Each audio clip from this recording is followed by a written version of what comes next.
अस्सलाम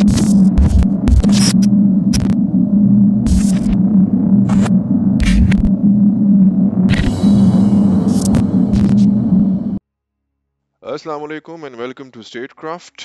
ईद मुबारक एवरीवन। आज का जो टॉपिक है वो है अबाउट J-31, जो कि चाइना का एक दूसरा स्टेल्थ फाइटर एयरक्राफ्ट है, जो कि अभी प्रॉपरली चाइना की किसी भी सर्विस में इंट्रोडक्शन उसका नहीं किया गया, इसको प्रॉपरली लिया नहीं गया, लेकिन इस पे काम चल रहा है। और शेनयांग जो कंपनी है जो उसको बना रही है, जिन्होंने J-11 और J-15 भी बनाया, जो कि रशिया की सुखोइस की रेप्लिकाज हैं with better electronic suites as as claimed by China. तो ये जहाज भी उन्हीं की बेसिकली एक मरहून मिन्नत है कि वो भी इस पे काम कर रहे हैं। अच्छा, चाइना में जो दो मेन कंपनीज है जो जहाज बनाती हैं फाइटर, एक चेंगडू फाइटर कंपनी है जो कि फाइटर एयरक्राफ्ट बनाती है। चेंगडू का आपके सामने जो है हमारा JF-17 सबसे इम्पोर्टेंट एग्जांपल है। मेरे ख्याल से J-10 भी जो हमने अभी लिया है वो भी चेंगडू का ही बनाया हुआ है, ख्याल से नहीं, बेसिकली उन्हीं का भी बनाया हुआ है। चेंगडू J-10 हम उसको कहते हैं। दूसरी जो कंपनी है वो है शेनयांग। इसकी मिसाल ऐसे है जिस तरह कि अमेरिका के अंदर नॉर्थरोप ग्रमन है, बोइंग है, लॉकहीड मार्टिन है। ये तीन डिफरेंट कंपनीज हैं जो कि यूएस में सारे जहाज बना रही, जो उनकी एयरफोर्स है। F-18 जो है वो नॉर्थरोप ग्रमन का है, F-16 जो है वो लॉकहीड मार्टिन का है। इसी तरह रशिया के अंदर सबसे क्लासिक मिग वर्सेस सुखोइस। तो चाइना ने भी दो कंपनीज बेसिकली रखी हुई है जो कि स्टेट ओन्ड है, क्योंकि चाइनीज एक different type of communist country है, तो वहाँ पे स्टेट ओन्ड कंपनीज का कॉन्सेप्ट ज्यादा है। अब बात करते हैं कि जी शेनयांग J-31 की तरफ पाकिस्तानी क्यों जाएं और J-20 की तरफ क्यों ना जाएं, क्योंकि मैंने J-20 को रिजेक्ट कर दिया था। और मेरे क्या J-31 के बारे में ख्यालात हैं। अम, पहले तो मैं जी एक चीज क्लियर कर दूं कि J-31 हो गया या J-20 हो गया, दे मे बी, J-20 तो ऑलरेडी इंडक्ट हो चुका है, it is a capable aircraft, but still we can not compare it. हम इसको बिल्कुल भी मुवाजना नहीं कर सकते J-35 के, सॉरी F-35 के साथ। J और F में कंफ्यूजन, इन्होंने एक जैसे नाम रखे हुए। जो F-35 अमेरिका का है, ज्वाइंट स्ट्राइक फाइटर, JSF भी इसको कहा जाता है, उसकी लीग ही कोई और है। उस जहाज को लोग कभी कहते हैं यार वो F-16 से डॉग फाइट नहीं कर सकता, कोई कहता है कि यार वो F-15 से भी डॉग फाइट नहीं कर सकता, उसको तो F-5 टाइगर शार्क भी गिरा सकता है। ये सारी बातें दुरुस्त भी हैं अपनी जगह पे, लेकिन जिस चीज को लोग भूल जाते हैं वो ये है कि F-35 डॉग फाइट्स के लिए बना ही नहीं है। उसकी डॉग फाइट भी ऐसी है जो कि बड़े से बड़े मैनेवरेबल जहाज को भी जान के लाले लगा देती है। पहले तो उस जहाज ने किसी की रेंज में ही नहीं आना, तो बेफिक्र है, उसने बड़े दूर से लोगों को मारना है। और अगर वो किसी की रेंज में किसी तरीके से गलती से आ भी गया, बाय एनी चांस, सोया हुआ था पायलट, उसकी आंख खुली हो, ये सामने मेरे F-16 है, ये सामने मेरे JF-17 है, तो अगर वो किसी की रेंज में आ भी गया, स्टिल जिस तरीके की डॉग फाइट वो करेगा, उस तरीके की डॉग फाइट पे दुनिया का केपेबल से केपेबल जहाज भी आ, पागल हो जाएगा, अपनी जान बचाने के उसको लाले पड़ जाएंगे। अब वो सब चीजें आपको इस वीडियो के एंड तक समझ आ जाएंगी कि मैं ये बात क्यों कर रहा हूँ। डॉग फाइट में यूजुअली हम देखते हैं कि टर्न रेट क्या है जहाज का, वो लो स्पीड्स पे, जिसको हम स्टॉलिंग स्पीड्स भी कहते हैं, जिस जो इतनी स्लो स्पीड होती है जिसके ऊपर जहाज यूजुअली अपना बैलेंस खो देता है, और वो गिरने की मतलब वो बहुत मुश्किल से स्टेयर होता है लेफ्ट राइट, वो गिरने वाला होता है। उन स्पीड्स के ऊपर जिन जहाज़ों की ज़्यादा thrust to vector control, sorry, thrust to weight ratio होता है, यानी इंजन की पावर वेट के मुकाबले में ज़्यादा होती है, वो परफॉर्म अच्छा कर रहे होते हैं, वो उसमें भी चल रहे होते हैं और उसमें भी अच्छी तरीके से घूम रहे होते हैं। ये सारी जो कहानियां हैं ना, या F-16 को देख लें तो जी टू सर्कल फाइट्स के लिए बड़ा जबरदस्त जहाज है। ग्राउंड के ऊपर JF-17 को ले आए तो वो G close to ground to circle one circle turn rate fights. ये जितनी भी कहानियां हैं, ये सारी जी आपकी 4 जनरेशन, 4.5 जनरेशन और non F-35 फिफ्थ जनरेशन तक भी किसी हद तक कारामद है, अगर दोनों जहाज एक दूसरे के मंद मुकामल आ गए। लेकिन the moment when we speak about F-35, वो इन तमाम लड़ाइयों में, डॉग फाइट में आके भी इन सबको बीट कर सकता है। लेकिन हम वो अभी मैं आगे एक्सप्लेन करूंगा। पहले हम जरा J-31 जो है, FC-31 चाइना का, इसकी जरा सुटेबिलिटी देखते हैं पाकिस्तान के हिसाब से। अच्छा, FC-31 जो है ये साइज में J-20 से भी छोटा है। جو کہ چائنا کا اس وقت کرنٹلی ان پروڈکشن جہاز ہے 5th جنریشن، یہ اس سے بھی چھوٹا ہے. یہ رشیا کا جو سخوئی Su-57 ہے یہ اس سے بھی چھوٹا ہے. اس کا سائز جو انڈیا کے پاس Su-30MKI ہے اس سے بھی چھوٹا ہے. بیسیکلی سائز کے حساب سے میں اس کو ایسے دیکھوں گا جیسے کہ MiG-29 ڈبل انجن میں ایک چھوٹا جہاز ہے، اس طرح J-31 بھی ڈبل انجن میں ایک چھوٹا جہاز ہے. آ، دونوں انجن اس کے اندر اس وقت چونکہ یہ ایک پروٹوٹائپ فیز میں، لہٰذا یہ اس میں وہی RD-93 انجنز کے ساتھ میں نے اس کی فلائٹ دیکھی تھی جو کہ آپ کے J-17 کے انیشیل ورژنز میں لگے ہوئے. لیکن جو اپروو کیا جا رہا ہے وہ یہ کہ جو چائنا نے اپنا WS سیریز پہ کام شروع کیا ہوا ہے کافی عرصے سے، کوئی 20 سال ہو گئے ہیں، اور اب ہمارے J-10 کے اندر بھی آپ کو چائنیز انجن WS سیریز کے نظر آ رہے ہیں. تو WS-13 کی طرف کہا گیا تھا کہ اس کو لے کے جائیں گے.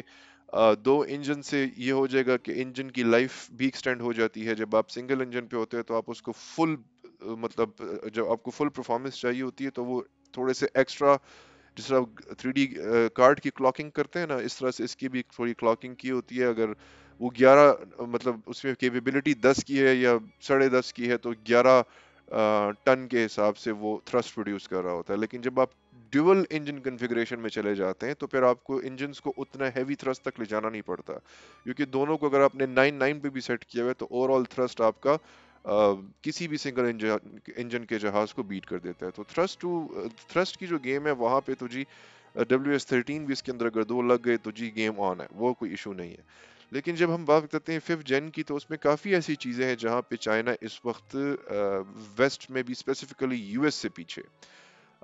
اگر ہم single one on one fights کی بات کریں، کس جگہ پہ پیچھے، لیٹ سٹارٹ ود دیٹ. اچھا F-35 اور J-31 کی جو فرنٹل پروفائل ہے وہ تقریباً ایک جیسی ہے. دونوں کا جو انٹیک ہے ہوا کا DSI اس کو بولتے ہیں انلیٹس، ان دونوں کے تقریباً ایک جیسے، کوئی اتنا فرق نہیں ہے. کہا یہ بھی جاتا ہے کہ چائنیز ہیکرز نے ٹی ویز یعنی ٹیرا بائٹس کے حساب سے ڈیٹا چوری کیا تھا پینٹاگون سے کہ لاکہیڈ مارٹن سے، اور ہیک کر کے انہوں نے کافی ڈیٹا نکالا تھا، اور کچھ ہی عرصے کے اندر اندر انہوں نے F-35 کی ریپلیکا ڈیول انجن کنفیگریشن کے اندر ایز J-31 کے طور پہ پروڈیوس کر دی شنیانگ نے. شنیانگ آلریڈی سوخوئیز کی بھی ریپلیکاز نکال رہا ہے. لیکن کہانی صرف شکل پہ نہیں ختم ہوتی، بیکاز جب شکل کی ہم بات کرتے ہیں تو ٹھیک ہے، آئی انڈرسٹینڈ کہ جی اسٹیلتھ کے لیے آپ کو ایک خاص قسم کی اسٹرکچرل کنفیگریشن چاہیے ہوتی ہے، جس سے مراد ایک خاص قسم کی شکل چاہیے ہوتی ہے. آپ کی ڈیزائن جو ہوتا ہے وہ بڑا اینگولر قسم کا ہوتا ہے. جو فرنٹل پروفائل ہے جہاز کی، جس کو ہم کاکپٹ کہتے ہیں، یا جو ریڈار کا جو ایریا جس کو ریڈوم بولا جاتا ہے، جو بالکل بمپر کہہ دینا جہاز کا جو فرنٹ ہے، وہ بہت فراگ لکنگ ہوتا ہے. فراگ لکنگ مطلب مینڈک کی طرح کی اس کی شکل ہوتی ہے. آپ ابھی دیکھ رہے ہیں یہ J-20 کی ہے، ابھی F-35 کی بھی میں آپ کو تصویر دکھا رہا ہوں. ان سب کو دیکھیں تو ان کی فرنٹ بڑی اینگولر ٹائپ ہے، مطلب صاف سمجھ آ رہی ہے کہ بھئی ریڈار کی ویوز کو لگ کے لیفٹ رائٹ ریفلیکٹ کریں گی، لیکن ساری ویوز لیفٹ رائٹ ریفلیکٹ نہیں کرتی. اس میں کچھ اور چیزیں بھی آ جاتی ہیں، اس میں ایجز آ جاتے ہیں، اینگلز آ جاتے ہیں. اسپیشلی جب ہم بات کرتے ہیں ایئر انلیٹس کی، تو ایون وہ ایئر کے انلیٹس جہاں سے جہاز میں ہوا جاتی ہے، ان کے اندر بھی ایک بمپس آپ کو نظر آ رہا ہے اس F-35 کے اندر، جو کہ اندر لگے ہوئے پنکھے اور جو بھی شارپ ایجز ہیں ان کی وجہ سے جو ریڈار کی ویوز ریفلیکٹ ہو سکتی ہیں، یہ اس سے بچانے کے لیے. جب آپ اسٹیلتھ کی بات کرتے ہیں تو مختلف فریکوینسیز ہے الیکٹرو میگنیٹک اسپیکٹرم کی، جس کے اندر آپ کی VHF فریکوینسی ہے، ایکس بینڈ فریکوینسی ہے، KU بینڈ فریکوینسیز ہیں، ایس بینڈ ہے. یہ ڈفرینٹ جیسے ریڈیو میں آپ بیٹھتے ہیں نا، جب آپ پرانے زمانے کے وہ لوگ جو میری طرح کے اچھے خاصے عمر کے ہیں، اگر آپ یاد کریں تو FM radio, AM radio, VHF کے اوپر ہم لوگ ٹیوننگ کیا کرتے تھے یار. جو FM 104 پہ آ رہا ہے وہ کسی اور فریکوینسی پہ نہیں آتا تھا.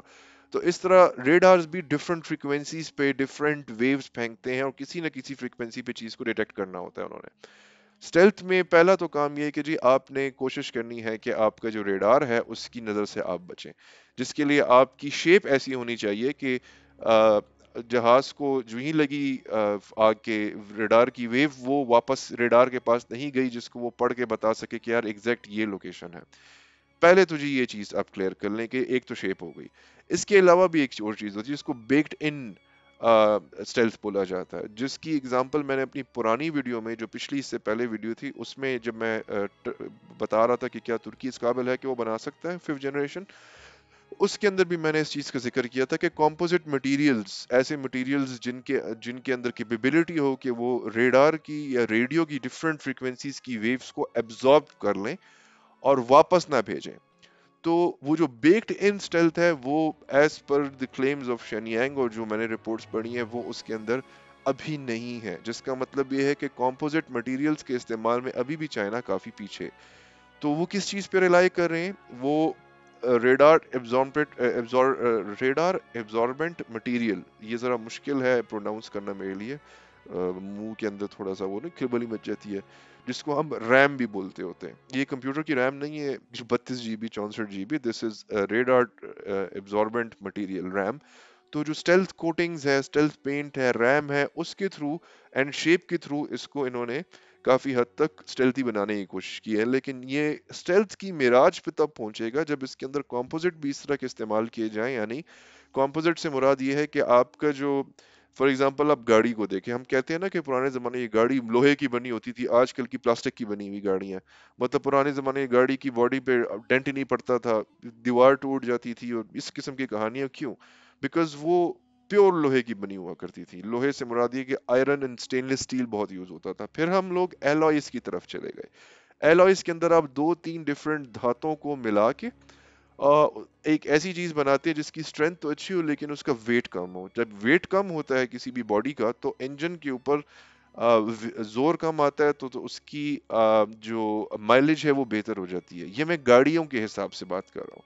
अब जब जहाजों के अंदर आते हैं तो हम लोगों की माइलेज से ज्यादा, मतलब माइलेज इज नॉट समथिंग जिसका जहाज में हम देखते हैं। हम ये देखते हैं कि भाई इस जहाज में मैन्यूवरेबिलिटी पे कितना इफेक्ट पड़ता है, क्योंकि जितना जहाज का वेट ज्यादा होगा वो डॉग फाइट्स पे उतना स्लो होगा। ठीक है, वो डॉग फाइट्स ना भी उसने करनी हो, वो एवेजिव मैन्यूवर्स, वो ऐसे मैन्यूवर्स के जब कोई इनकमिंग मिसाइल आ रहा है तो उससे उसने अपने आप को जब बचाना है तो वो उसमें भी स्लो होगा। तो जब उसकी ओवरऑल एजिलिटी को ऊपर रखने के लिए, उसकी गेम को अप रखने के लिए कॉम्पोजिट मटेरियल्स वहां पे इस्तेमाल किए जाते हैं। दूसरी जगह जो कॉम्पोजिट मटेरियल्स की बहुत ज़्यादा इंपॉर्टेंट है वो ये है कि कॉम्पोजिट मटेरियल्स में इसकी कॉम्पोजिट मटेरियल्स अगेन उन लोगों के लिए कि जो नए हैं मेरे चैनल पे, मैं एक्सप्लेन कर दूं ये है क्या। जिस तरह फाइबर ग्लास होता है ना, आपने एक पानी की तह, सॉरी एक एक लिक्विड की तह डाली, उसके ऊपर आपने कपड़ा डाला, फिर आपने उसके ऊपर एक और प्लास्टिक की तह डाली, फिर आपने उसके ऊपर एक और डिफरेंट कपड़ा डाला, और डिफरेंट 4-5 मटेरियल्स की तह करके जब आपने उसे खुश किया तो एक फाइबर ग्लास बन के आ गई, जो कि हल्के पतले गत्ते की तरह, लेकिन वो बहुत मजबूत है। उसको काटने के लिए आपको आरा चाहिए, अब हाथ से उसको नहीं तोड़ सकते।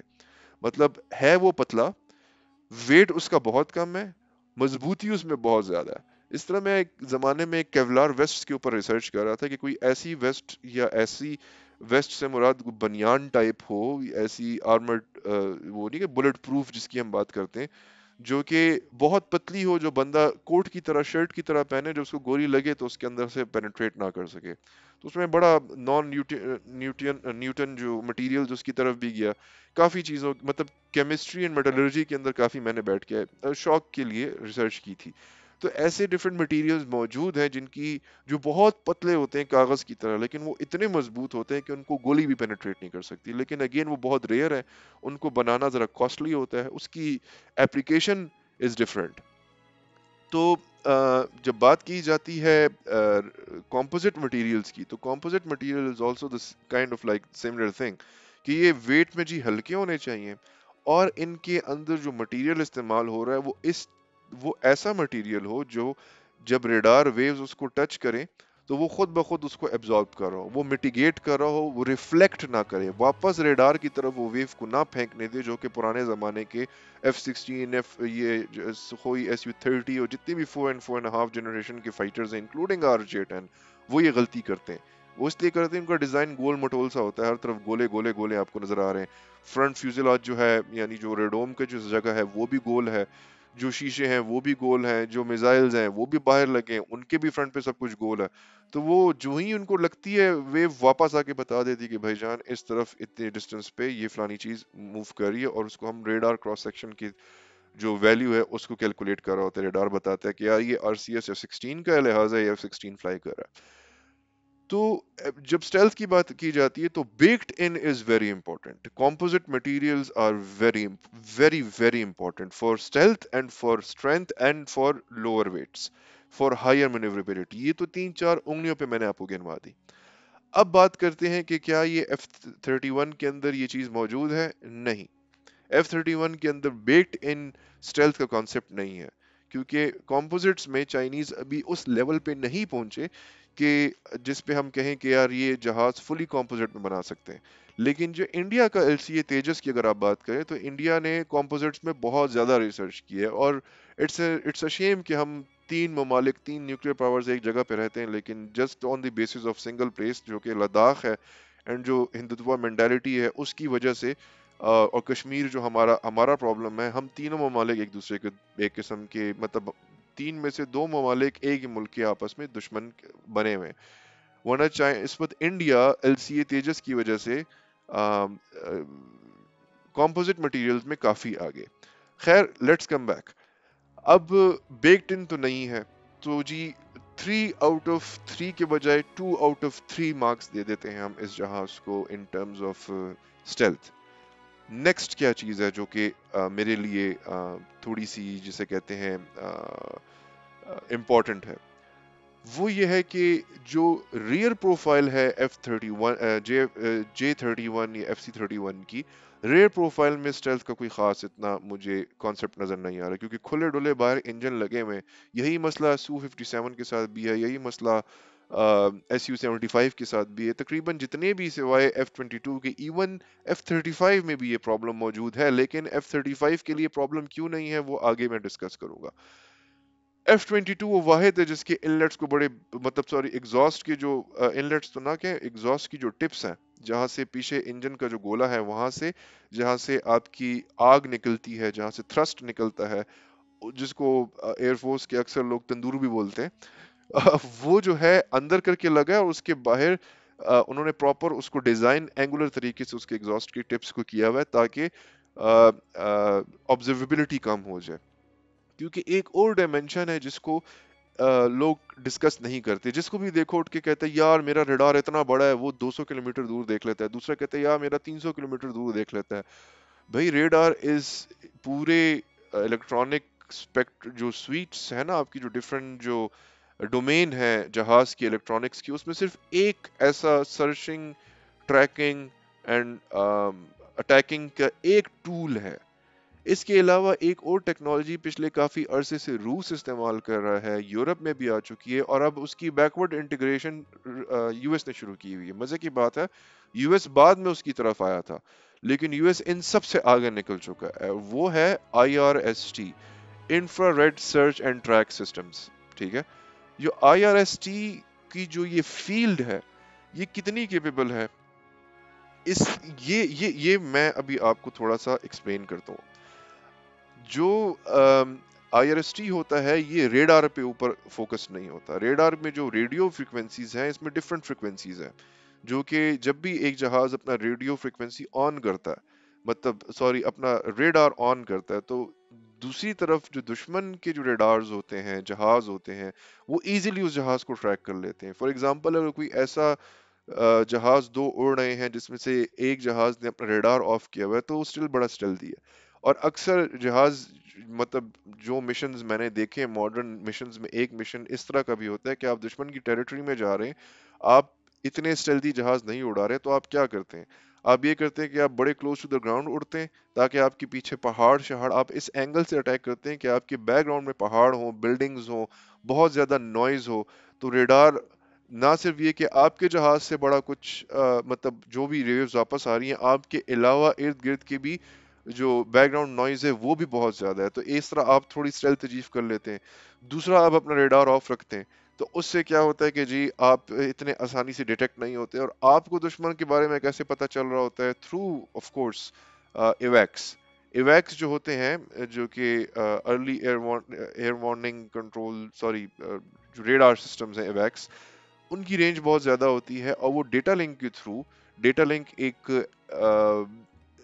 ایک خاص قسم کا کنیکشن ہوتا ہے، بلوٹوتھ جس طرح آپ کہتے ہیں نا، اس طرح کا ایک کنیکشن ہوتا ہے جو کہ ڈفرینٹ ایریا میں 400 کلومیٹر کی رینج، 500 کلومیٹر کی رینج میں اب تمام دشمن کو دیکھ رہا ہوتا ہے، دشمن کے جہازوں سے دور ہو کے وہ دشمن کے جہازوں کو دیکھ رہا ہوتا ہے، زمین پہ ٹینکس کو دیکھ رہا ہوتا ہے، شپس کو دیکھ رہا ہوتا ہے، ڈفرنٹ ٹائپ آف ایسٹس کو، اور وہ ڈیٹا جہازوں کو بھیج رہا ہوتا ہے تھرو ڈیٹا لنک. اور اگر ان جہازوں کا اپنا ریڈار فیل بھی ہو جائے یا اپنے ریڈار میں کچھ نظر نہ بھی آ رہا ہو، تھرو دا یوز آف ایویکس and through the use of data link وہ جہاز اندھے ہو کے بھی دیکھ سکتے ہیں. اب کوئی مجھے ریکٹیفائی کرنا چاہے، I am more than welcome to, like he is more than welcome, but this is my understanding and this is what I have read and I have seen in a lot of different videos. So ہوتا یہ ہے کہ جی ایک تو radar ہے، پھر آ گیا آئی R S T. آئی R S T ہے انفرارڈ سرچ اینڈ ٹریک.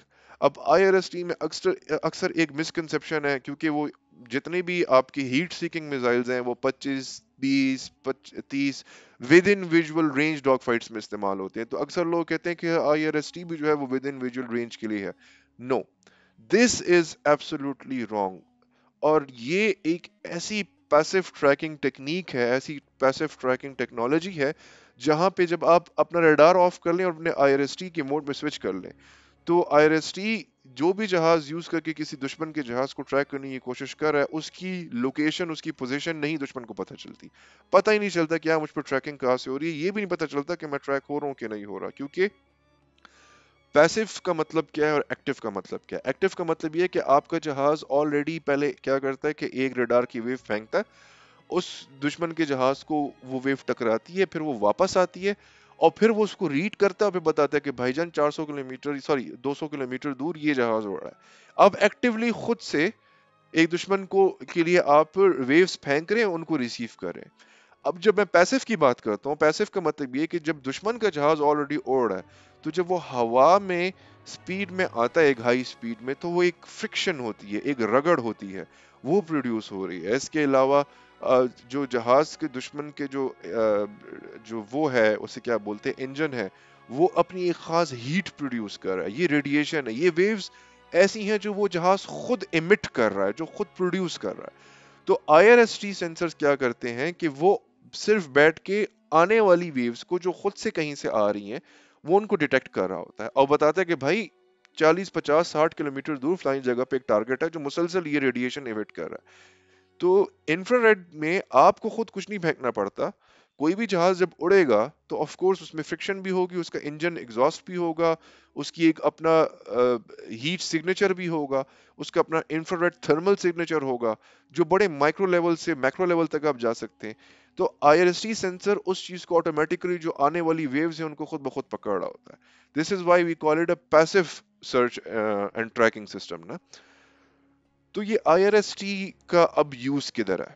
میں اب آپ کو ایک سی ایگزامپل دیتا ہوں F-35 سے، اور F-35 میں اب سمجھاؤں گا کہ جو لوگوں کی مینٹیلٹی ہے یہ کیوں غلط ہے. F-35 دنیا کے وہ واحد، اب تک جو میں نے دیکھا ہے، وہ واحد جہاز ہے جہاں پہ پراپر ڈیش سسٹم لگا ہوا ہے. Not I R S T only. I R S T آپ کے JF-17 میں ایک پارٹ کے تھرو ہم لوگوں نے دیا ہوا ہے. آئی آر ایس ٹی کا جو گول سا سینسر ہے وہ آپ کے J-10C کے اندر بھی فرنٹ پہ لگا ہوا ہے، سخوئیس کے اندر بھی یہ لگے ہوتے ہیں. جس جہاز میں ڈیڈیکیٹڈ باڈی میں نہیں لگا ہوا ہوتا، وہ نیچے ایک پارٹ کسی بھی ہارڈ پوائنٹ پہ لگا کے اس کو اچیو کر لیتا ہے. لیکن جو یہ آئی آر ایس ٹیز ہیں یہ فرنٹ اور مطلب یہ کسی بھی جہاز کو مطلب ایک خاص اینگل سے دیکھ رہے ہوتے ہیں. ان کا کام یہ ہوتا ہے کہ دشمن کے جہاز کو ڈیٹیکٹ کرو اور واپس جو آنے والے مطلب اس کو ڈیٹیکٹ کرو اور اس کو انگیج کرو، بس اس کا یہ کام ہوتا ہے یوزولی جو میں نے دیکھا. لیکن جو F-35 کا آئی آر ایس ٹی ہے یہ بالکل ہی کوئی نیکسٹ لیول کی چیز ہے. اس کو یہ لوگ کہتے ہیں DAS, and DAS stands for distributed aperture system. اور اس ڈیس سسٹم کے نیچے ان کا آئی آر ایس ٹی آتا ہے. اب اس میں الیکٹرو آپٹیکل سسٹمز بھی ہیں اور اس میں infrared search and track systems بھی ہیں، لیکن یہ اس کا آپریشن بہت مزے کا ہے. F-35 کا جو یہ ڈسٹریبیوٹیڈ اپرچر جو سسٹم ہے، یہ میں اس کو جس طریقے سے دیکھتا ہوں وہ یہ ایک بیسیکلی ایک نئی ٹیکنیک ہے اولڈ ٹیکنالوجی کو زیادہ ایفیشنٹلی چلانے کی. और इनकॉर्पोरेट करने की। किस तरह से? बजाय एक सेंसर लगाने के इन्होंने फ्रंट पे एक बड़ा जबरदस्त बहुत एंगुलर किस्म का स्टेल्थी आईआरएसटी सेंसर दिया हुआ है। गोल मटोल सा नहीं दिया हुआ है कि जी इसको रेडार की वेव लग के ट्रैक कर लेगी। नो, ये भी बड़ा एंगुलर सा, इसके ऊपर भी जो शीशे जो कोटिंग्स लगी हुई हैं ये भी स्टेल्थी हैं। तो एक तो उन्होंने ये सेंसर दे दिया। इसके अलावा जहाज की दो फ्रंट पे दो बैक पे मिडल में डिफरेंट एरियाज पे, क्योंकि F-35 में बहुत अपग्रेडेशन हुई हैं, डिफरेंट ब्लॉक्स हुए, तो इन्होंने डिफरेंट लोकेशंस पे छोटे छोटे आईआरएसटी सेंसर्स दिए। अब ये जो सारे आईआरएसटी सेंसर्स हैं ये मल्टीपल फंक्शंस परफॉर्म करते हैं। ये एयर टू ग्राउंड में भी देखते हैं, ये एयर टू सी में भी देखते हैं, और ये एयर टू एयर में भी देखते हैं। अब आप मुझसे कहेंगे कि हसन भाई, अगर को आईआरएसटी इतनी जबरदस्त चीज है कि ये एक्टिवली आप नहीं देखते, आप पैसिवली दुश्मन को देख रहे होते हैं, आपकी लोकेशन नहीं जाती, और आपके बकौल ये चीज ऑलरेडी बहुत लॉन्ग डिस्टेंसेस पे भी जाती है, तो अब तक हम लोग क्यों रडार के पीछे जा रहे हैं? मैं उस तरफ आता हूँ। पहले हम डिस्कस करते हैं कि डैश की रेंज कितनी है। ये जो F-35 का सिस्टम है, इसने 800 मील के फासले से, 800 मील मतलब कोई 1200-1100 किलोमीटर दूर, मैं पेशावर में बैठा हूँ, नोडेरो तक, मतलब इतने डिस्टेंस पे इसने एक बैलिस्टिक मिसाइल की फुल लॉन्च को डिटेक्ट करके पायलट को बताया था कि भाईजान इतने दूर भी एक चीज उड़ रही है, क्योंकि नंबर वन उसका सिग्नेचर बहुत बड़ा था, which is basically giving me the direction कि अगर कोई ये किसी दुश्मन एयरक्राफ्ट की तरफ आएगा तो 300-400 किलोमीटर दूर से पैसिवली ये दुश्मन को देख सकते हैं बगैर अपना रेडार यूज किए हुए। मतलब रेंज की बात करें तो जो भी मटेरियल्स इसके अंदर रेयर अर्थ मेटल्स से लेके जो भी टेक्निक्स यूज की रेथियन ने और इन कंपनीज ने जिन्होंने ये बनाया है, ये इतनी ज्यादा हाई एडवांस्ड है कि ये 400, 500, 600, 800 मील तक ये देख सकते हैं।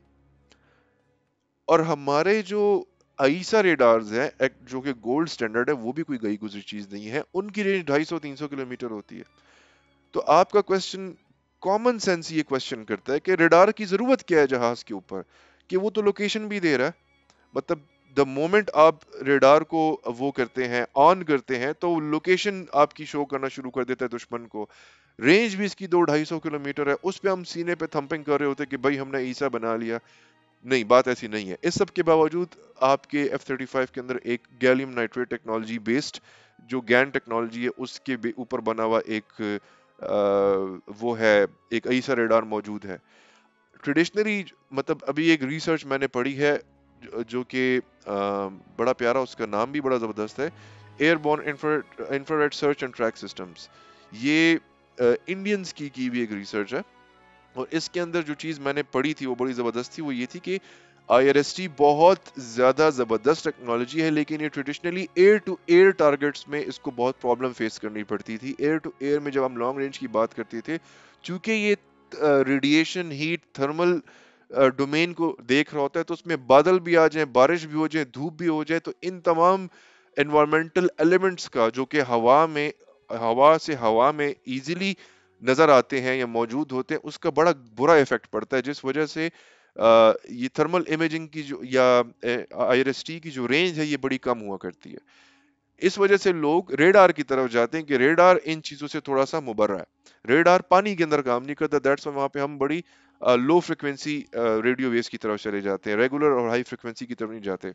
Very low and very very low की जो वो पूरी सबमरीन्स की कम्युनिकेशन के ऊपर भी मैंने एक वीडियो बनाई हुई है, हैंगओवर क्लास, उसको देख लीजिएगा। तो रेडार का यूज यहाँ पे है, लेकिन अमेरिकन ने आईआरएसटी में वो महारत हासिल की हुई है कि उनका जो सिस्टम है, नंबर वन, एक के बजाय 6-6, 7-7 का पूरा जोड़ा आगे पीछे दाएं बाएं हर तरफ जहाज में लगाया हुआ है। दूसरा, वो इस तरह की मटेरियल से बनाया गया है कि वो 800 मील तक उसकी रेंज है फॉर वेरी बिग सिग्नेचर्स। तो जो छोटे सिग्नेचर जहाज के मिसाइल्स के होंगे वो कम है। एक तो ये फायदा हो गया। फिर ये जमीन पे देख सकता है। थर्मल इमेजिंग इसकी इतनी जबरदस्त है, इसकी आईआर इमेजिंग इतनी जबरदस्त है कि अगर रात के अंधेरे में चांदनी में जो पड़ रही होती है जमीन के ऊपर, ये उसको भी देख सकता है, और वो चांदनी का जो साया है ये उसको भी माइनस करके क्लियर वीडियो दिखाता है। क्योंकि बेली पे भी लगाए में, लिहाजा जो जो जो जहाज का पायलट है उसके जो हेलमेट है اس کو اس کی جو فرنٹ پہ اسکرین لگائی ہوئی it's more sort of like we are virtual reality. تو ویسے کوئی پائلٹ جب نیچے دیکھتا ہے تو اس کو اپنی ٹانگیں نظر آتی ہیں. F-35 کا پائلٹ جب نیچے دیکھتا ہے اس کو اپنی ٹانگیں نظر نہیں آتی, اس کو اپنی ٹانگوں کے بجائے جو کہ آگے اسکرین لگی ہوئی ہے تو اس کو اپنے بالکل نیچے زمین پہ جو بھی ٹارگٹس ہیں وہ نظر آ رہے ہوتے ہیں. مطلب اس کو لیفٹ رائٹ صرف کھلا آسمان اور یہ سب نظر آتا ہے. تو آپ امیجن کریں کہ ڈیس نے اس کو کتنی آئیز دی ہیں, اور یہ سب through DAS distributed aperture system, جس کے اندر I R S T electro optical systems ان سب کو انہوں نے کمبائن کر کے ایک پراپر سویٹ بنایا ہوا ہے. سویٹ سے مراد یہ کہ جس طرح گوگل کا جو سویٹ ہوتا ہے, گوگل کے سویٹ میں کیا کیا ہے, گوگل کی میل بھی ہے, گوگل کی ڈرائیو بھی ہے, یوٹیوب بھی ہے, اینڈرائڈ, مطلب اینڈرائڈ تو چلیں ایک پلیٹ فارم ہے, اس کے اندر گوگل کا اپنا سویٹ موجود ہے. تو سویٹ ایک تمام ڈفرینٹ سسٹمز کو ایک بڑے طریقے سے کمبائن کر کے آپ کو ایک پروڈکٹ دی جاتی ہے جس کے اندر ملٹیپل سسٹمز ہوتے ہیں. تو اس طرح جو ڈیس کا سویٹ ہے یہ ایئر کرافٹ کے پائلٹ کو اویئر کرتا ہے کہ بھائی جان لیفٹ رائٹ اوپر نیچے آگے پیچھے ہر طرف آپ دشمن کو دیکھ سکتے ہیں, بغیر ریڈار آن کیے دیکھ سکتے ہیں, 500 کلومیٹر دور تک آپ دیکھ سکتے ہیں. اور اب ہم بات کرتے ہیں کہ جو میں نے کہانی تھا ویڈیو کے سٹارٹ میں کہ یہ کس طرح سے ڈاگ فائٹس کی پوزیشن تک پہنچے گا. نہیں, نمبر ون رینج تو آپ کو کلیئر ہو گئی ہے کہ جی رینج اس کی بہت زیادہ ہے, یہ بغیر رینج میں آئے کل کر دے گا. اور اگر کبھی کوئی پائلٹ سویا رہ گیا اور فیس ٹو فیس آف ہو گیا, یا کسی بھی دشمن کے جہاز نے اس کو ٹریک کر لیا کسی طریقے سے, even with all the 3 to 4 5 different جو بھی اسٹیل ڈومینز ہے جہاں پہ ایز کر, اس کے باوجود یہ ٹریک ہو گیا ہائی فریکوینسی ریڈارز کے تھرو, یا جو بھی دشمن کا سیٹ اپ ہے اس کے تھرو, یہ ایک دفعہ ٹریک ہو گیا, تو بھی یہ کیوں 1 سرکل 2 سرکل ٹرن ریٹ اور یہ جتنی بھی ڈاگ فائٹ کی ٹیکنیکس ہیں یہ ان کے اندر گئے بغیر کیوں یہ کل کر سکتا ہے دشمن کو. اس کی وجہ جہاز فیس آف کیا, فرنٹ سے گزرے, اب کامن سینس سے دونوں جہاز ٹرن ماریں گے, یا 1 سرکل ٹرن ماریں گے یا 2 سرکل ٹرن ماریں گے, یا یہ ورٹیکل ہوں گے یا یہ ہاریزونٹل ہوں گے, لیکن ان کی کوشش ہوگی کہ اوے یہ جہاز گزر کے مڑ مڑ مڑ مڑ اس کو مار, جس طرح گاڑیاں نہیں ہوتی ہیں مڑو مڑو مڑو یو ٹرن رہ گیا, اس طرح سے جہاز مڑتے ہیں. اب دنیا کا سب سے کلاسک ڈاگ فائٹر بھی جو فل ٹرن مار رہا ہوگا, اس کے پاس ہائی آف بور میسائلز بھی ہوں گے, اس کے پاس ہیلمٹ ماؤنٹڈ ڈسپلے بھی ہوگا جس پہ وہ 190 ڈگری 180 ڈگری کے بیچ, 180 تو نہیں خیر لیکن 90 ڈگری تک وہ اپنی گردن گھما کے ٹارگٹ کرنے کی کوشش کر رہا ہے. نوز اس کی شمال کی طرف ہے اور وہ مغرب کی طرف دیکھ رہا ہے, اپنی آنکھوں سے وہ وہاں سے ٹارگٹ کر رہا ہے. بڑے مطلب یہ کتنی زبردست چیز نظر آ رہی ہے آپ کو. لیکن دوسری طرف ہے F-35, وہ سٹریٹ گزر گیا, وہ مڑے گا بھی نہیں, وہ سٹریٹ ہی جائے گا. اس کے آگے ایک بڑی سی سکرین لگی ہوئی ہے, اس کی آنکھوں کے اوپر جو ہیلمٹ ہے اس میں سکرین لگی ہوئی ہے, اس کو جی وہ سکرین بتا رہی ہے کہ بھائی جان پیچھے آپ کے 6 o'clock پہ بالکل پیچھے دشمن کا جہاز ٹرن لے رہا ہے, اس نے آپ کو دیکھ لیا, وہ بھی آپ کو انگیج کرنے والا ہے. لہٰذا یہ بغیر مڑے بغیر دیکھے سیدھا جاتے ہوئے انگلی رکھے گا سکرین پہ, اس کو انگیج کر لیا جائے, اور اسی وقت جہاز کے اندر سے میزائل نکلے گا سیدھا اور پورا اوپر جا کے گول دائرہ مار کے, جہاز کو مڑنے کی ضرورت نہیں, میزائل فل مڑ کے پیچھے جائے گا, اور جو پیچھے جہاز ٹرن لے رہا ہوگا اس کو اپنی جان کے لالے پڑ جائیں گے کہ بھائی یہ تو مڑا بھی نہیں, اس نے مار دیا. اگر اب اس سب سچویشن کو آپ امیجن کریں تو آپ کو سمجھ آئے گی کہ ڈیش کیوں امپورٹنٹ ہے. اچھا, ایک تو یہ جی فائٹنگ میں نے آپ کو سمجھا دی, ڈاگ فائٹس کو کس طرح سے یہ ایلیمینیٹ کر دیتا ہے. بس صرف مطلب یہ نہیں کہ سب لوگ وہ فائٹنگ کریں اور یہ آنکھیں بند کر کے بیٹھا ہوا, آنکھیں کھولے گا اور سب بھسم ہو جائیں گے, اس کا لٹرلی انہوں نے یہ بنانے کی کوشش کی ہے, وچ از ویری گڈ. دوسری کیا چیز ہے جو یہ ڈاگ فائٹ کے علاوہ لانگ رینج, تیسری کیا چیز ہے, ہم اکثر ایک ٹرم یوز کرتے ہوتے ہیں RWR, ریڈار وارننگ ریسیورز. ٹھیک ہے, ریڈار وارننگ ریسیورز کا کام یہ ہوتا ہے کہ بھائی پیچھے سے جہاں سے بھی دشمن کا میزائل آ رہا ہے اس کو ایگزیکٹلی دیکھا جائے, پھر مینیورز کیا جائے, سب کچھ, لیکن وہ بیسیکلی وہ آنکھیں ہوتی ہیں جو آپ کو بتاتا ہے کہ دشمن کا میزائل کہیں سے آ رہا ہے. ظالموں کا ڈیس بھی یہی کام کرتا ہے. اب اب آپ کہیں گے کہ بھائی آپ اس وقت سے پچھلے کیا کہتے ہیں آدھے گھنٹے سے تو آپ باتیں کر رہے ہیں F-35 کی, یہ بڑی امپورٹنٹ تھی. اس سے آپ کو اندازہ ہوگا کہ جی F-35 گولڈ سٹینڈرڈ اس وقت, جس کے بعد وہ 6th جنریشن میں جائیں گے امریکنز, وہ کدھر ہے. اب ہم بات کرتے ہیں J-31 کی کہ بھائی J-31 میں کیا ڈیس کا کوئی کانسیپٹ موجود ہے. جی یہی چیز جو مجھے J-31 کی اچھی لگی ہے وہ یہ ہے کہ انہوں نے ڈسٹریبیوٹڈ اپرچر سسٹم کے لیے مینشن کر دیا کہ بھائی ہم اس پہ کام کر رہے ہیں. جو موک اپس بنائے ہیں اس میں انہوں نے وہ جو فرسٹ اس کا پارٹ ہے وہ I R S T sensor بڑا اسٹیلدی قسم کا وہ بھی انہوں نے آگے اس موک اپ کے اوپر لگا دیا.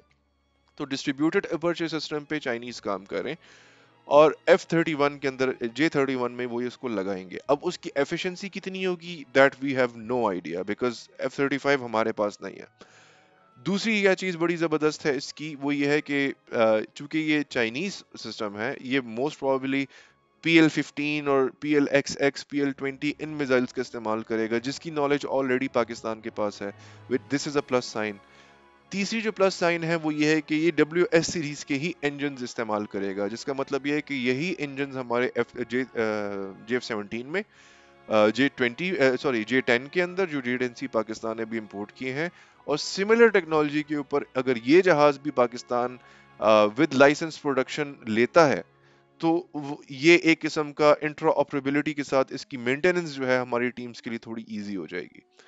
اور جو دوسرا اچھا اس کے علاوہ کیا فائدہ ہے ایئر جو اس کا جو جس کا جو آرکیٹیکچر ہو گیا وہ بھی یہ میرے حساب سے وہی رکھیں گے جو انہوں نے ملتا جلتا رکھا ہوا ہے ہمارے J-10 کا اور JF-17 کا.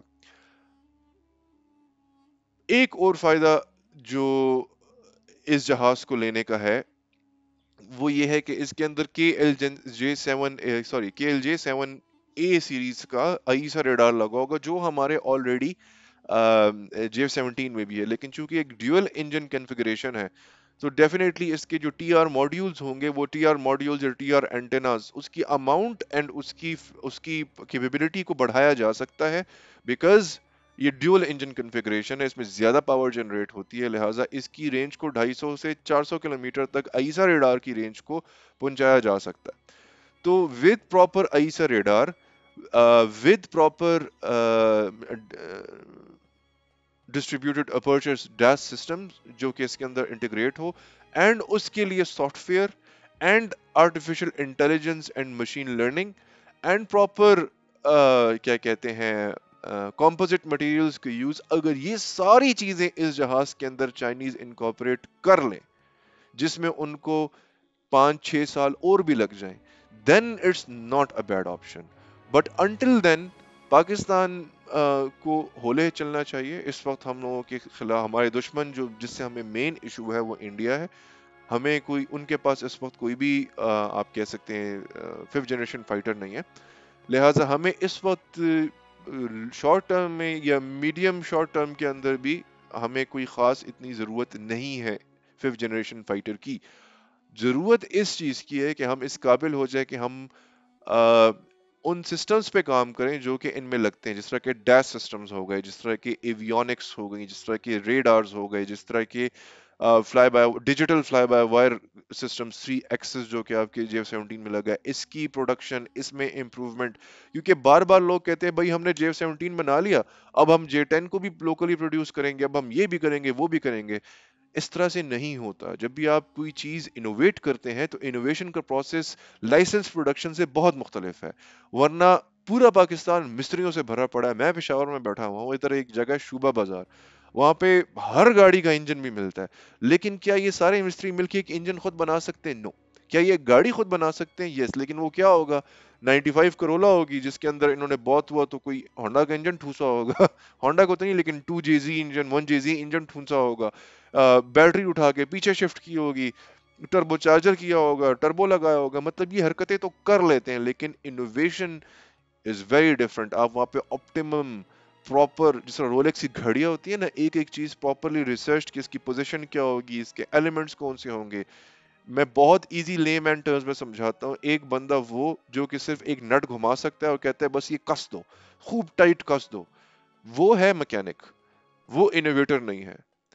اور ایک ہوتا ہے انجینئر جو کہ انوویشن کرتا ہے وہ بتاتا ہے کہ بھائی کون سی دھات کون سا ایلوائے کون سا مٹیریل میں اس میں استعمال کروں گا اس نٹ کے اندر کس ڈایامیٹر کا ہوگا اس کا سرکمفرنس کیا ہوگا اس کے دانت کتنے ہوں گے اس کی جو آگے چوڑی گئی ہے یہ کتنی لمبی ہونی چاہیے اور اس کو میں نے کتنے راؤنڈز گھمانا ہے تاکہ یہ بالکل فٹ بیٹھے تاکہ اس کی چوڑی بھی نہ خراب ہو اس کی لائف بھی بڑھ جائے ڈیوریبلٹی بھی بڑھ جائے اور وہ ڈفرنٹ एक्सपेरिमेंट्स कर करके उस चीज को लंबा करे, छोटा करे, बड़ा करे, ये इंजीनियर का काम होता है, मैकेनिक्स का ये काम नहीं होता। लिहाजा इनोवेशन करने के लिए इट्स इंपॉर्टेंट कि आप बजाय इसके कि लाइसेंस प्रोडक्शन पे चेस्ट थंपिंग करें जो हम पाकिस्तानी JF-17 पे कर रहे हैं, क्योंकि हम उसकी ओवरहॉलिंग के लिए भी उसको चाइना भेज रहे हैं। मेंटेनेंस तो रेगुलर की हम कर लेते हैं, लेकिन जब ओवरहॉल करना होता है तो चाइना भेजना पड़ता है। नो, जिस तरह आप मिराज की ओवरहॉलिंग करते हैं, आप JF-17 की ओवरहॉलिंग वैसे नहीं कर सकते।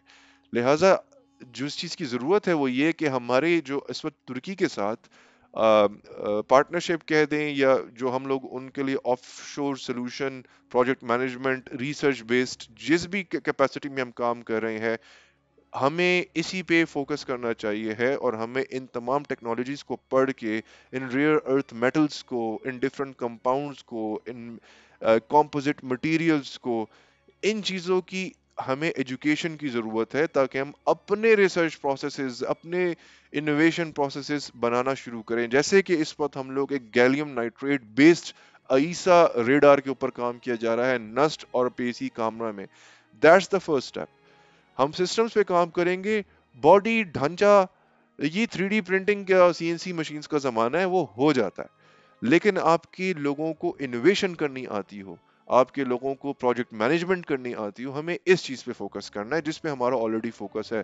So please let's end the debate here कि क्या F-31 जो है वो बड़ी शक्तियां रखता है? बिल्कुल रखता है। क्या F-35 को बीट कर सकता है? Absolutely not. F-35 को बीट नहीं कर सकता। क्या कर सकेगा? यस। तो फिर क्यों लोग कहते हैं कि जी चाइना बड़ा ताकतवर है? क्योंकि जब हम F-35 और F-31 का मुकाबला करते हैं तो हम सेम डोमेन में बात कर रहे हैं। लेकिन जब हम बात करते हैं चाइना वर्सेस US, देन वो ग्रैंड स्ट्रेटेजी है। देन F-35 भी एक ऑप्शन है, एक टैक्टिक है, एक प्रोडक्ट है, और दूसरी तरफ F-31 भी एक प्रोडक्ट है, एक टैक्टिक है।